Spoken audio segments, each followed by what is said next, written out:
Hello, and welcome back to the Triangle Business Podcast. Today, we have a new guest, Deb Rasmussen. Did I say that correctly? Yep, good Okay, enough. beautiful. Please forgive me. Um, so I'd like to introduce our guest first before we go on with the show. So Deb is the founder of Rasmussen Law. Please correct that if I'm saying it wrong. Rasmussen. Rasmussen. Rasmussen. Okay, thank you. Appreciate that. Hmm. Rasmussen Law PLLC, an estate planning firm serving families across North Carolina with a focus on keeping loved ones out of court and out of conflict. A lifelong entrepreneur, her first business was an international exchange student company, followed by 15 years helping families write and publish their life stories. Just before law school, she worked as a real estate paralegal, which led to managing estate planning documents for the firm. Let's see here, for the firm. Experience that, along with her entrepreneurship background, now shapes her practical, non-drama approach to planning. A graduate of BYU, linguistics with minors in Chinese and Japanese. That's cool. And Campbell Law, a former clerk to the Honorable Donna Stroud at the North Carolina Court of Appeals. Deb combines legal precision with a deep understanding of family dynamics through her signature life and legacy planning process. She helps clients ensure there's not just passing on assets, but truly passing on what matters most. I appreciate you being here, Deb. Thank you for having me. Of course, absolutely.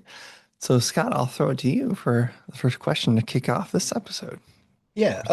Well, thank you for being here, Deb. I'm gonna make like how Deb came to be here this week is I bumped into her at her BNI group. And we've talked a lot about networking and how, its importance to small business. Um, but that group that you're in, I was in that chapter for 9 years, and I have a lot of connections there and a lot of affection for the people. So with other people before I ever met you spoke very highly of you, and so it's great to have you on as a guest. I Thank think you. Joey kind of already talked through in your bio like some of the other businesses that you have, but we were having this fun conversation before we started recording about how I guess your dad was big into entrepreneurship, and you and all your siblings ended up in some form or fashion becoming entrepreneurs. Um, Maybe tell me a little bit about uh, where you got started in your first business and what the evolution was from there to here. Well, I think I saw my dad start lots of different businesses. His big thing, we used to joke that he used to be famous because, people over a certain age would have read his newsletter, The Rough Times, or he actually had a TV show at one time Wow. called Rough House. That's my maiden name, Ruff. And Okay. he did all sorts of plays on that, but he was very much about the American dream and anything is possible. And so in my family, it was kind of like, I mean, that's what we talked about at family dinner, like, launching businesses and exits. And just to give you an idea, my first, and I guess it was my only exit. I started and then just finished businesses without exiting. But I actually had an exit, and I had exited for what was to me a decent amount of money. That was like the most money I ever had. Uh, And we were helping my parents move, and my older brothers were there, and they're used to like, much bigger things going on than my little rinky-dink thing.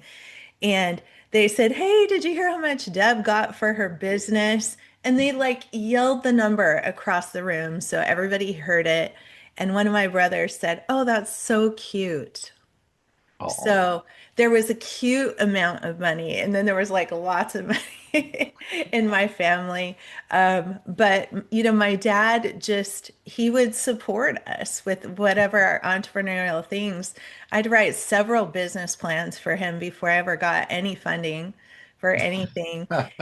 And I think it just kind of triggered something in my brain that you're always looking to see a hole in the market somewhere. Mhm. What's something that people are doing and they're not doing it well, or the price point's not right, or there's a part of the market being underserved. So this first company that I did, I was actually it was an internship while I was in college.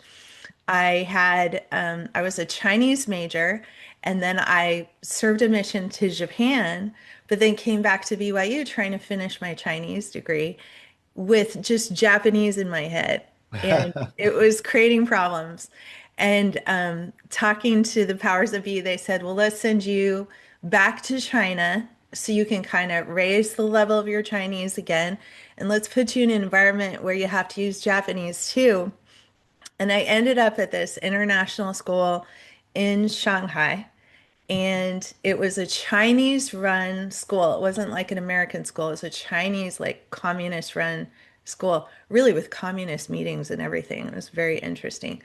And, but then you had like some Japanese kids that went to the school because their parents worked for Mitsubishi or something and they got transferred to Shanghai. And so I was translating for the Japanese students that came and the Chinese administration. But these poor kids, these Japanese and Korean kids that got thrown into this school in Shanghai, they don't speak English. They don't speak Chinese, but they're thrown into this environment where all of a sudden they're taking a biology class in English from a native Chinese speaker who's speaking English with a Chinese accent. And then they're trying to learn something like biology. And these poor kids were dying. Oh They my. were just dying. And I had been an exchange student in high school. And so I kind of knew what that looked like. And I thought, I got to do something to help these kids. So I went home. I created a brochure for an exchange program as if it existed. I called it Language Quest. I got a license that I needed. And my spin was I lived in Utah at the time. You know, Japanese parents don't want their kids to be, you know, America was just so bereft of values and things like that. I was like, no, this is different. This is Utah. This is where people don't drink, you know, they don't get into trouble. I borrowed the honor code from BYU and kind of made it the thing. You know, here's this exchange program that's like white as the driven snow, and sent a brochure back to the school in Shanghai. And Japanese and Korean kids just signed up in droves. And Wow. it was one of those things where I was like, I don't even know if this is going to work. And then all of a sudden, like money was getting wired for this exchange program. And my husband and I we had just gotten engaged at the time. I'm like, I'm doing this thing. I don't know if it's going to do anything. And then all of a sudden, I'm like, now we got to run a whole program. These kids are coming. So that's kind of how that first one started. Wow, that's incredible. I love that story because I do encounter a lot with people who are starting businesses. They're like, how am I going to know if this is really going to work? I'm like, well, when people start saying yes, Yeah. and money starts landing in your account, like you better be ready to do the thing because, you did what a lot of people think is the hard part, which is the marketing and the sales. So good hmm job. Yeah, but I just knew I had no Yeah. competition. Yeah. I had no competition in Shanghai. It's not like Chinese families were sending their kids to America. I mean, this was in the 90s, mid 90s. And I knew these Japanese and Korean families, they were actually kind of miserable living in Shanghai Hmm. and they were feeling guilt. I cashed in on all the parental guilt, I guess. Well, I mean, listen, isn't that kind of what people pay us for is to solve a problem that they perceive, Mm, like, yeah, or to prevent a problem from happening in the first place, maybe. But yeah, yeah. that's really cool. Well, and I think too, it's that part of your brain when you're an entrepreneur where you're like, ooh, this is something. you see that hole in the market and you're like, oh, somebody should make a thing that does this and this and this. And you almost have to shut it down. When I was in law school, I kid you not, for an entire 3 years straight, I was like, don't start a firm. Don't start a firm. Whatever you do, don't start your own firm because that part of my brain would not shut up. Yeah, this is great. I get a lot of people that come to me and they say, "Hey, Scott, um, I'm thinking about starting a business." And what I say to them is, "You probably shouldn't." And they're like, "I think that's a weird thing for a business coach to say." And I'm like, "Listen, working for yourself is really hard and it's going to take a ton of work to get this thing off the ground. Most small businesses fail. I'm not saying that yours will, but like, do you want to tell me your idea and I'll do my best to poke holes in it?" And there are the people I think like you who are like, I poke it and they're just like, no, I'm still doing this. Yeah. And I'm like, then that's your first sign that probably be great. Uh, Yeah, maybe. But some people are just, I think they get so excited they don't do the market research. yeah. That's where I would get concerned. When you start out, you really have to know what's out there. You have to know what they're charging and what services they're offering and how you're going to differentiate yourself.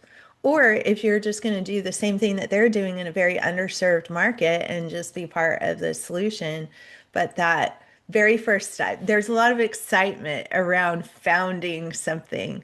But at some point, and hopefully you have some good advisors that can kind of take you down it. Kind of, my family was a family full of advisors. Mhm. They would tell you every reason why it wouldn't work. And it's helpful at some level. Yeah. Um, I also find it, I mean, I think we're skipping an entrepreneurial stage for you here, but one of the things I've experienced, because I have lawyers as clients, some of the things that make you a great entrepreneur and some of the things that make you a great lawyer are competing with each other. Because like I mean, lawyers need to, by definition of the trade, to be really heavy researchers, right? Like Mhm. precedent drives a lot, and knowing the answer to the question before you ever ask it is like a big I my former business was I was a videographer that just shot depositions. That's all I did was Mm, deposition work. And so watching attorneys ask questions that they knew the answers to and occasionally get in trouble because they ask a question they didn't know the answer to, and then mm, it taking the deposition in a very different direction. Like those two things kind of pull against each other because mm, um speed of execution is one of the only advantages that small business has over big business. And that urge to know everything before you do something can sometimes slow things down to the point that it doesn't work that well. So mm. I'm curious if you've experienced that with your law firm. I think that, in the space of estate planning, it's a little bit different because we're not as worried about as far as like a timeline, like in litigation where you have like all these deadlines and then you have like at the deposition, like you're saying, don't ask a question if you don't already know exactly what they're going to say. It's a little bit different for us because every family is different Mhm. and every family gives us a new set of facts. And we actually have some time to think about this particular family and what they're trying to do and do some research and things like that. There are some times where it is last minute, where people are planning at the last minute and they're like, I have a surgery and I don't know how it's going to go. And that's Mhm. in 2 weeks. Well, that's a little bit different. That's a little more compressed.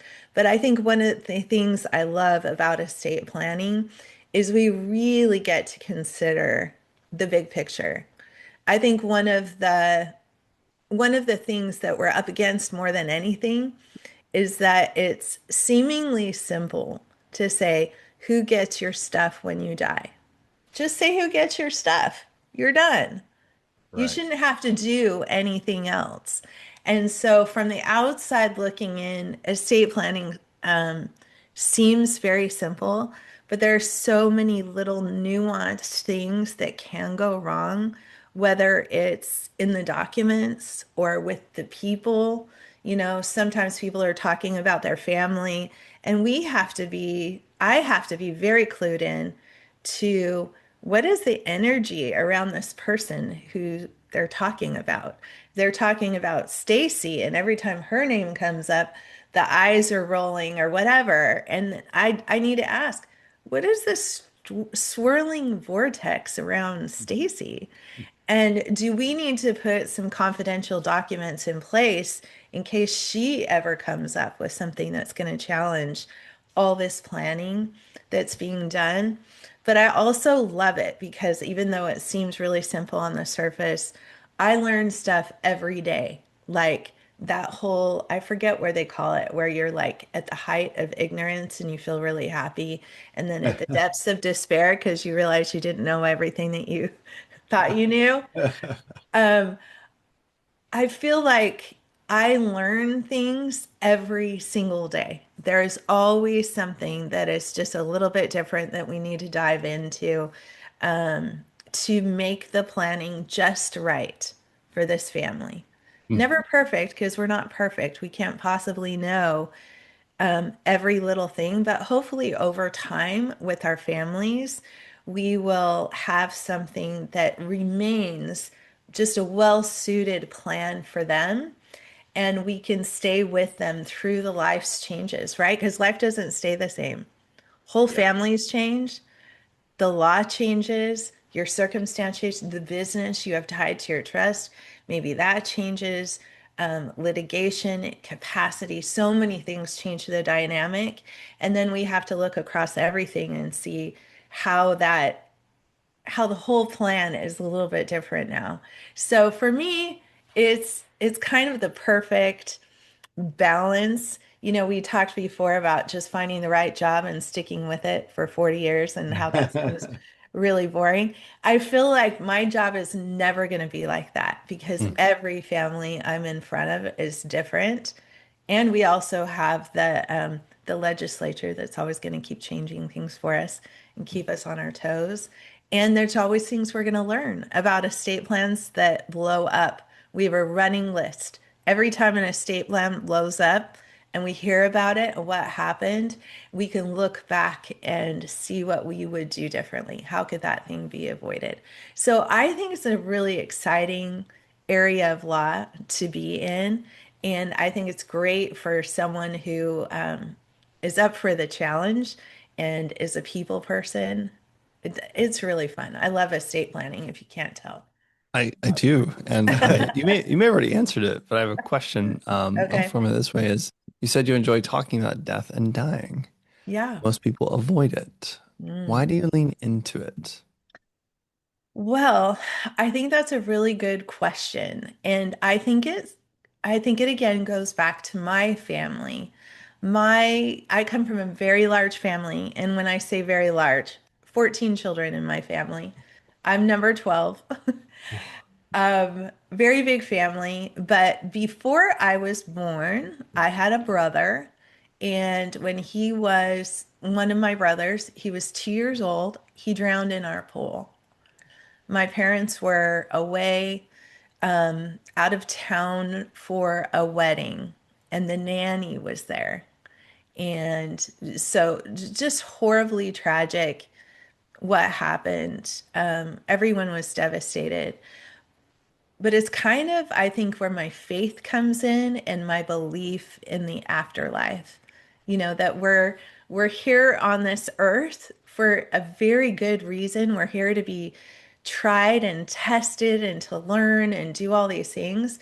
But there is definitely something after this life that we're taken home to God who created us. And because of that, I don't think death is anything to be feared. And my parents really embodied this, I think, is at my brother's funeral. And I'm kind of the family memory keeper, and I've looked through these notes that people wrote at and left for my family when my brother died. My parents were comforting everybody else at his funeral. They were completely peaceful. And the whole neighborhood was in mourning. Beautiful neighbors came out to support our family and everything. But my parents were at complete peace. They're like, we know where he is. Would that all of us would live long enough to be where we're supposed to be, to get to the right place, to make just great choices and align ourselves with God and be where he is. Like he gave us a reason. So I think for me, just that instilled in me this feeling like we step through a curtain into the next room.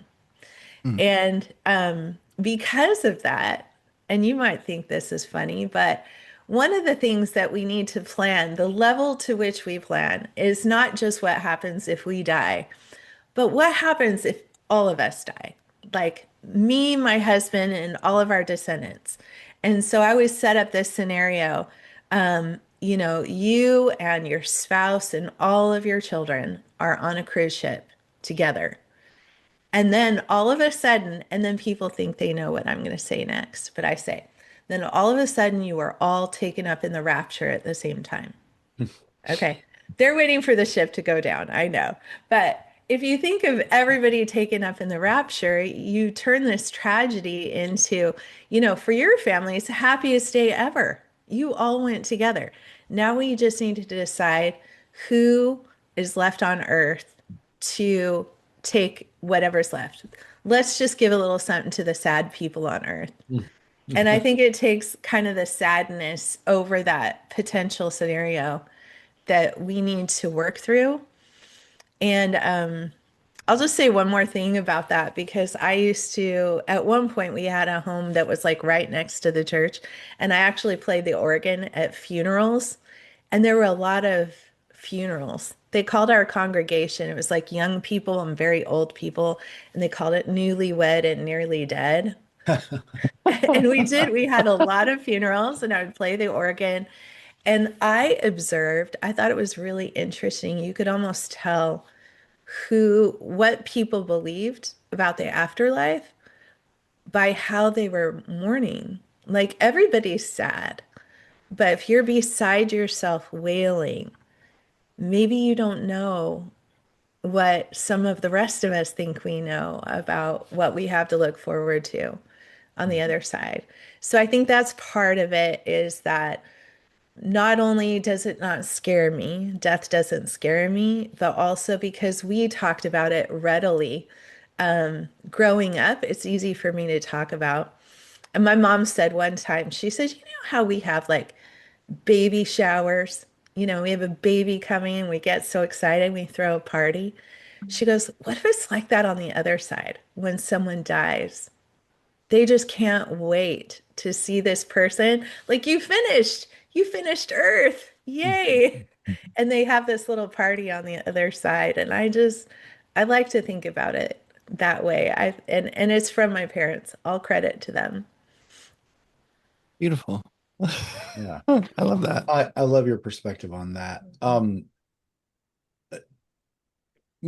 worried that it's because my hair is gray and I'm getting older, but people occasionally ask me like, how do you want to be remembered? Mm, And I'm really curious to get your take on this because I'm sure you're having these conversations. But hmm a while back, when I was thinking about this, I was I kind of arrived at this idea of like I don't care that much about how I'm remembered because I like to be honest about it, like I barely remember my great grandfather, right? And I mean, I remember my grandparents. I was fortunate to have them in my life a fair bit.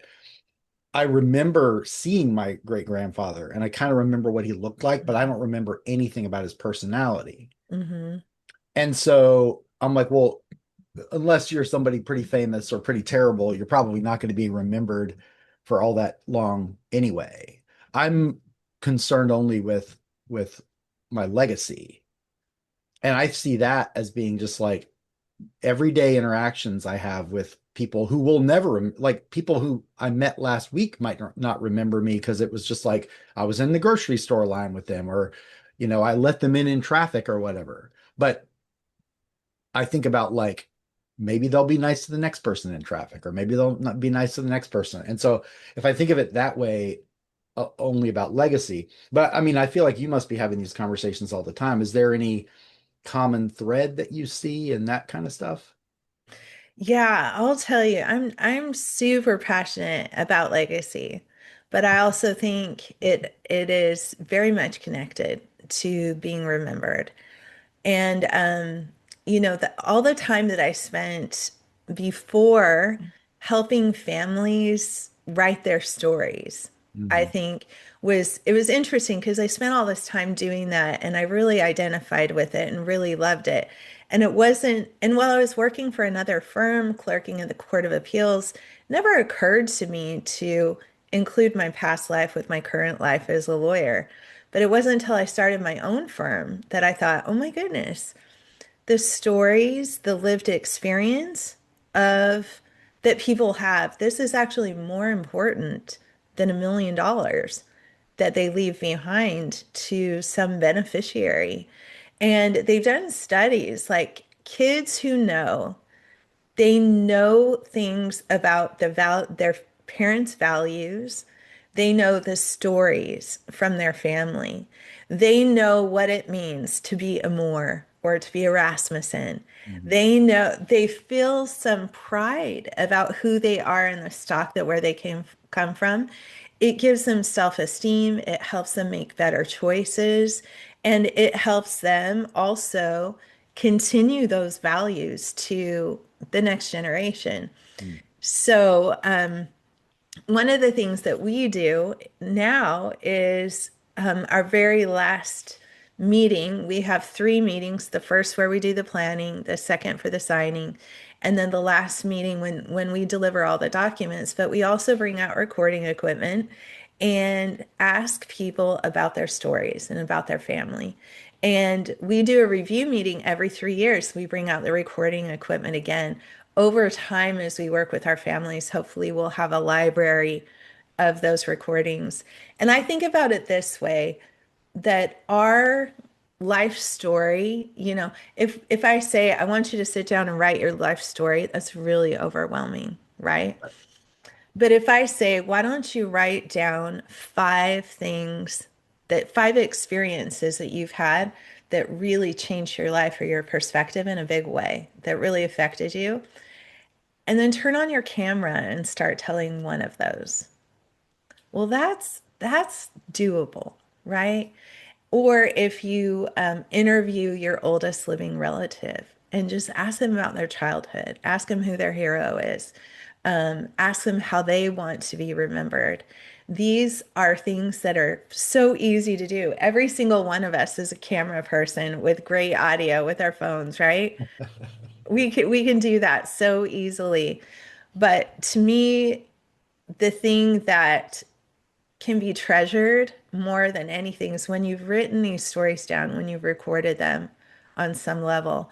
And in my waiting room, I have several books that I have created for my family or written together. I have my mom's life story. It's about 70 pages, Wow. which is amazing because when I first started talking to her, and here's my dad, larger than life, kind of like a mini celebrity. And my mom just always felt like she was the arm candy, nothing special about her. But when I gave her some interview questions, she goes, "There's nothing interesting about me."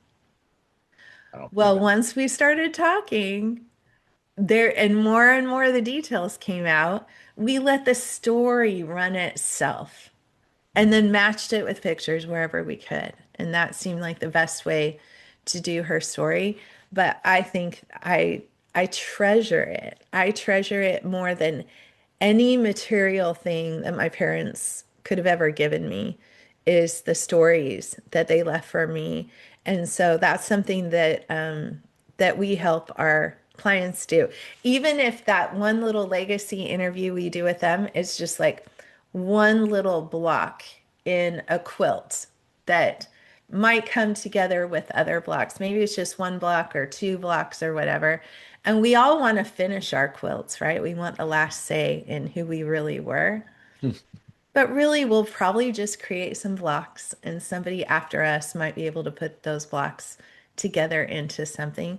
But it strengthens our family. And not just when we die, those stories strengthen our family now. Hmm, Amazing. beautiful. I have a question related to kind of what you were talking about. Looking back, how would you say that your early career shaped how you run your firm today? Oh, that's really good. I would say, well, obviously, incorporating the storytelling was, that's a big thing. But right before law school, I worked for an attorney's office where it was one attorney and lots of staff. Mhm. And I saw how to kind of, run a file through a pipeline of staff. And then and I saw the value of that and how much you could do with really good people working on a file together and only having the attorney do what the attorney had to do on a file. And then after law school, I worked at another firm that had just a few staff and more attorneys. And I saw how that could be the difference. I'm kind of something in between. I have an associate attorney now and I'm about to hire another one, kind of something in between staff and attorneys. But just that division of labor and being really smart about it and letting other people work in their genius and giving them some freedom around it. That's something I learned from some great mentors in other firms. Nice. Beautiful. Um, I'm sure we could just sit here all day. I know we also we didn't prep Deb for this, but I have no worries that Oh, we'll, she's we'll leave the available. secret when it's And ready. okay, all right, we'll leave the secret. Yeah, I feel like I could just talk with you all day, Deb, which is probably one of the things that makes you great for the clients that you work with, because I really am getting that you want to understand where they want their assets to go and how to do the planning part. But I really am getting that the story of who they were and how that's documented at that time and also subsequently Mhm. as their life goes on is really important to you. Um, Let me ask an intensely practical question. Okay. So you went to law school later than many people go to law school. Yes. And um, you were a serial entrepreneur, so but this seems like it's different than anything else that you've done before. How did you tackle the like marketing and sales aspect of hanging out your shingle after you got out of law school? Well, it's very different marketing a law firm. Hmm. I can do networking to a certain extent, but face to face sales is actually prohibited by the North Carolina bar. Too many ambulance chasing lawyers Right. um, kind of ruined it for everybody. So there are all sorts of limits around what I can do personally. But in a way, it's kind of refreshing. I had a little network marketing stage. Maybe we all have to go through that at some point. And it was kind of a relief to me that I couldn't do this face-to-face hustling. I Uh-huh. just didn't want to. I just didn't want to sell anything to anybody. And so um, I think here in the Triangle is absolutely amazing for networking. I feel like I learned how to network here. My other businesses, were not in North Carolina, but I feel like in the Triangle, like people know how to network. And just getting introduced to CPAs, financial advisors, other lawyers who are looking for someone to refer to has just been amazing. We were run the whole first year and a half by referral only. That's great. And I was amazed that the phone would ring like ever. But now we're to a point where we've hired a marketing company to run some events, and I really actually love that. Like going out and speaking in the community about estate planning and fielding the questions, and particularly talking about the ways that estate plans can fail. People seem Mhm. really interested in that, these stories about how things go wrong. Mostly, I mean, it's interesting. We're oddly interested in stuff like that, but also because we got to make sure that we don't do those things. There's Sure. a lot in the legal space that is like, we do this way because that's the way it's always been done. Well, there's a whole bunch of things I just don't think need to be done that way anymore. And we've innovated a lot in the space in several ways. And I love to teach about that. And it just turns out that that's a great way to find clients too, if they sign up for an educational seminar. So we've Mm, kind of morphed into that. that's cool. Beautiful. You just said something. I want to acknowledge you because you just said something that was an absolute light bulb moment for me. Um, so I'm a native to the Raleigh area. Joey is also a native to North Carolina. And so we've had a different kind of experience than a lot of people around here. When I was born, I grew up in Cary. The population of Cary when I was born was 7,000. And the population now, I like last I heard, was like 177,000. Like, and so Crazy. almost everyone around here is from someplace else. Hmm. And what you just said about, people around here really get networking. We probably, most people have had to. Like when they moved here, they didn't know a plumber. So they had to ask somebody who's a good plumber. Hmm. They didn't, they had to find a realtor to move here probably. And they have had to build a whole network of people, friends, and trusted business partners and all different walks, tradespeople, all that stuff. So I never thought of it as being one of the consequences of it being such a melting pot area is there's just this stream of networking that flows through everything that kind of people had to. So thank you for that. That's a real Yeah. insight for me today. Well, it's a great shortcut too to, if you and I are face to face and I trust you and you're telling me that you trust this person like this person's better than sliced bread, I'm like, done. That saves me lots of phone calls. Yeah, It's great. beautiful. I have two questions. And one, is there anything we didn't talk about that you wish we talked about today, Deb?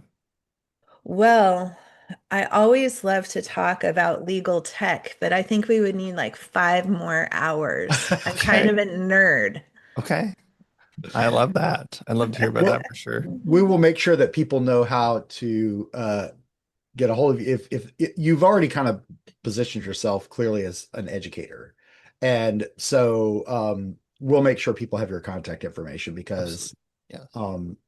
Yes. um, people that want to talk about that, talking to somebody who's enthusiastic about it and knows a lot is Yes. really useful. Absolutely. I know Thank about you. this much about legal tech because I have clients who, use Clio and other practice management softwares and stuff Mhm. like that. So Yes. And the last question I have for you, we have a tradition on this podcast is the last guest gets to ask the last question. Okay. And the previous guest question they left for you is what's been your most defining breakdown that led to a breakthrough? Breakdown that led to a breakthrough. Hmm. I would have to say, just thinking of other small business owners listening to this, I think some people never get out of it's all up to me. You're a one-man show and you're going to stay a one-man show and you get tons of orders and tons of business and you work your tail off and then you're tired for a while and so then you don't get anything else in for a while and you just always think it's all up to you. It's a really big jump to finally take someone else on payroll Hmm. and not be the end all be all for everything. And I think that that was the hardest thing for me to learn was sometimes you've got to hire first and you kind of got to go through this thing where you don't see that really increasing what you can do yet, right? Because people they have to learn their job. They have to then learn their job and become valuable, and then you can scale. So there's kind of this no man's land after you've hired someone before you really see them adding the value and your business can grow. So I think just all entrepreneurs out there, you got to recognize that you've got to invest. It's a scary little jump. It's like you're Indiana Jones and you're in front of the cliff and you can't see the path, but literally you got to step anyway. You step anyway, you take someone on, and there's nothing quite like payroll to put a fire under you to Mm. get consistent about what you're doing. And that all feels great, but at some point you have to do it again. You have to keep hiring and you have to keep hiring before the need maxes, Mm. right? You got to know the right timing for that. And that's scary. And so that's something I didn't know before in any of my businesses, but I am continually freaking myself out now, stepping off the cliff and Yes. just doing what we need to do to grow. Beautiful. I love it. I Well love it. said. I love that. Well, Well, this has been delightful. Like I said a minute ago, I feel like we could talk to you all afternoon, Deb, and good for you that you have that ability to inspire that because I'm sure that it comes in really handy when working with your clients. mm, Thank you so much. This has been really fun. Yeah. absolutely. Well, thank you all for listening, guests. And if you really liked Deb, we will add her links to the show notes, whatnot. Deb also has a little promotion that I like to announce here that if you mention this episode, you can receive $1,000 off. 750 2 hours planning session fee waive plus 250 off estate planning you choose. Just when you reach out to her, mention this episode and she'll be happy to help you out. Either way, thank you all for listening. Follow, subscribe, shoot us a message. We love to have more guests. We appreciate you listening and tune in next time, everybody. Yeah. Bye. Take care and look forward to Thank seeing you you. around, Thank Deb. you. Bye.